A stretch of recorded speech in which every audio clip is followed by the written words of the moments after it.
Picture this: you're sitting on an old train, the English countryside flashing by the window, when suddenly an idea sparks in your mind, an idea that will change not just your life, but the lives of millions around the world. This isn't just a story, it's magic, born in the mind of one woman and transformed into a legend. Today, I'm taking you on a journey through the world of Harry Potter, from the moment J.K. Rowling first imagined a boy with a lightning-shaped scar to the iconic films we rewatch time and again. It's a tale of dreams, struggles, friendship, and miracles. So grab a cup of pumpkin juice, get cozy, and let's dive into this enchanting adventure.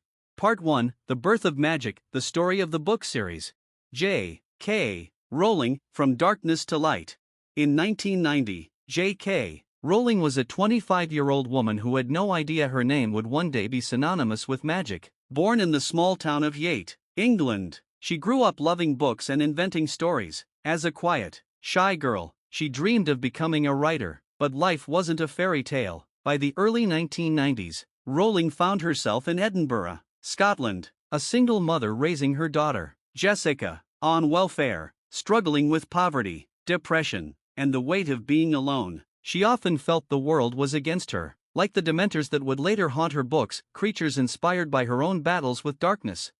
In her darkest moments, Rowling found solace in her imagination. She recalls a fateful day in 1990, riding a train from Manchester to London. The train was delayed for hours, and in that pause, like a flick of a wand, an image appeared in her mind: a boy with glasses, a lightning-shaped scar, and no idea he was a wizard. This was Harry Potter. It was like someone turned on a light in my head, she later said. I saw Harry, Hogwarts, Ron, Hermione, all at once. She didn't have a scrap of paper to jot down the idea, but the characters already filled her mind. Back in Edinburgh, Rowling began writing. She sat in local cafes like the Elephant House or Nicholson's Cafe, warming herself with a cup of coffee while Jessica slept in her pram. These cafes are now legendary, but back then, they were just affordable places to sit. Rowling wrote by hand, unable to afford a computer. Her life was filled with challenges, financial struggles, self-doubt, and the fear her dream would remain just that, a dream. But she didn't give up. Writing about Harry was my way of surviving, she said. It was my magic. Every line of Harry Potter and the Philosopher's Stone was infused with her own experiences. Dementors, as we'd later learn, were a metaphor for her depression, while Hogwarts was the refuge she longed for. Rowling poured not just her imagination but her heart into the book, and it shows in every word. The road to publication, from rejections to global fame. In 1995, after 5 years of work, Rowling finished the manuscript for Harry Potter and the Philosopher's Stone. She sent it to dozens of publishers, but the response was crushing: rejection after rejection. Publishers thought the book was too long for children. 223 pages was considered unconventional for kids' literature. Others dismissed the story of wizards as unmarketable. Who'd want to read about a magical school, they said. Rowling faced 12 rejections, each one a blow, but she believed in Harry, in Hogwarts, in her dream. Finally, a small London publisher, Bloomsbury, took a chance. Editor Barry Cunningham recalls how his 8-year-old daughter read the manuscript in one night and begged, "Dad, you have to publish this." That was the turning point. In June 1997, Philosopher's Stone was released with a print run of just 500 copies, 300 of which went to libraries. But the magic took hold. Children passed the book to each other, teachers read it aloud in classrooms, and parents bought it for themselves. Reviews were glowing, and the book soon won several literary awards.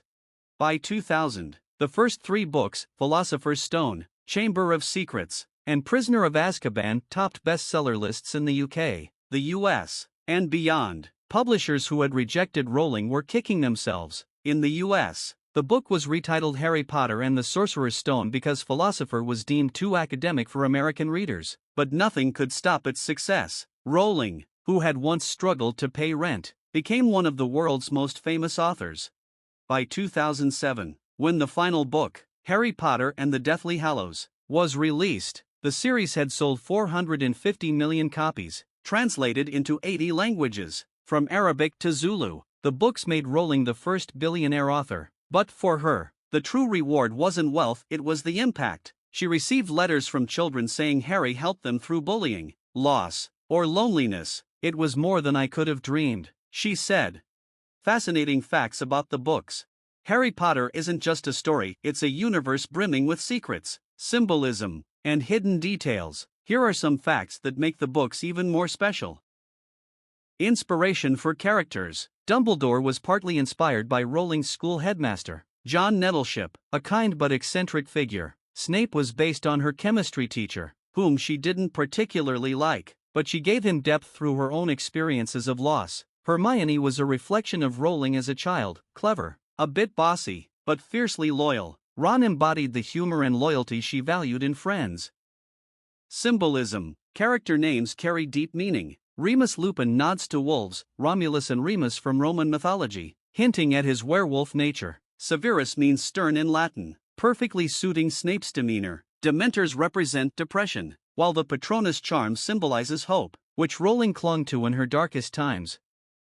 Deleted scenes. Early drafts included a scene where Draco Malfoy was to find redemption and help Harry in the final battle, but Rowling chose to keep him complex and morally ambiguous. She also planned to kill Arthur Weasley in Order of the Phoenix but couldn't bring herself to destroy such a good father. Instead, she sacrificed Sirius, breaking fans' hearts.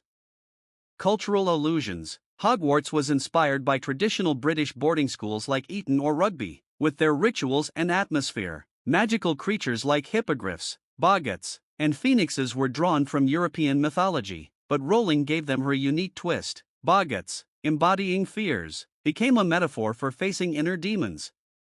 Little-known details. Rowling created detailed backstories for every character. For example, she wrote a full history for Dean Thomas, who was meant to have a larger role but was sidelined. She also invented 40 students in Harry's year, though only about 20 are named in the books. Her notebooks even include the names of their parents. The books became a cultural phenomenon. Fans formed clubs, wrote fanfiction, and organized cosplay events. Bookstores saw queues stretching for miles before new releases, and midnight launches became global events. Harry Potter taught us about courage, friendship, and love, but above all, it showed us that everyone can find their own magic. Part 2, From Pages to Screen, the creation of the films. Warner Brothers, and the start of cinematic magic.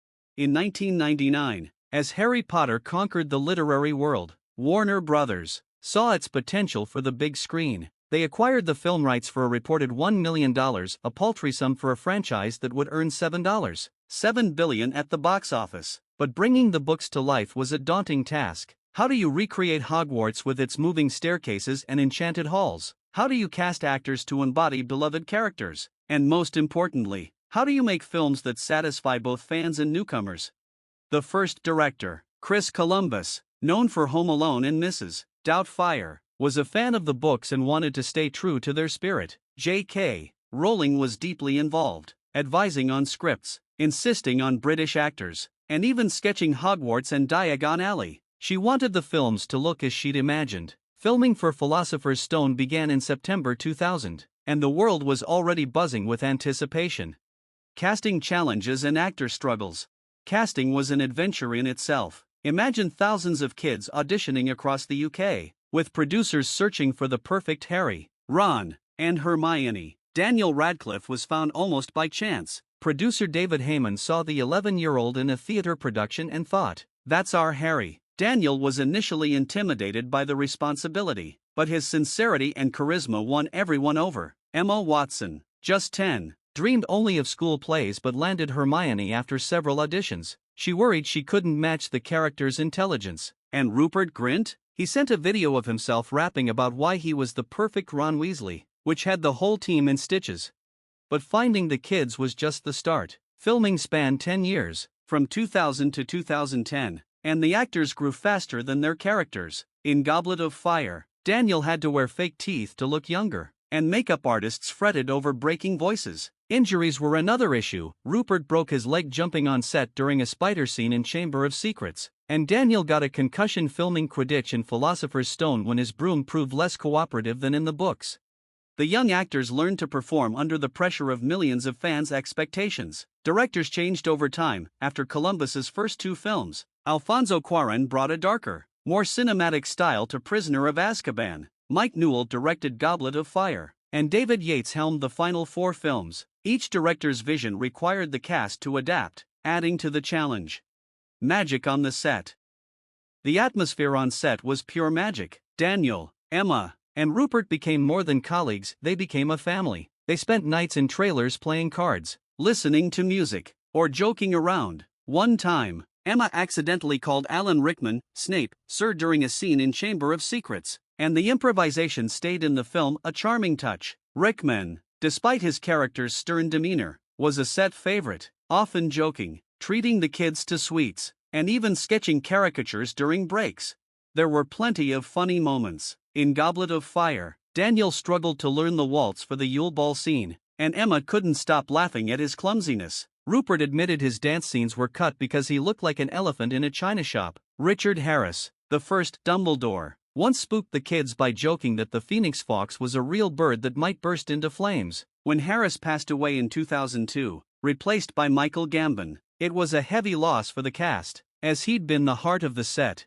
The Hogwarts sets were breathtaking. The Great Hall, built at Leavesden Studios, was so realistic that actors felt they were in a real magical school. Floating candles were created with clever rigging, and the feasts were real food, at least until it started spoiling under the lights. Diagon Alley, the Forbidden Forest, and the Quidditch pitch were crafted with such care that actors believed in the magic.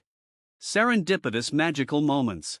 Some moments felt truly enchanted. In Philosopher's Stone, the scene where Harry first sees Hogwarts was filmed at night on a Scottish lake. Daniel recalls everyone freezing in awe at the castle lit by hundreds of lanterns. It wasn't acting, but the genuine wonder of an 11-year-old stepping into a fairy tale. In Prisoner of Azkaban, rain for the Dementor scenes was artificial, but a real storm once swept in, adding such eerie beauty that Quarren kept the footage.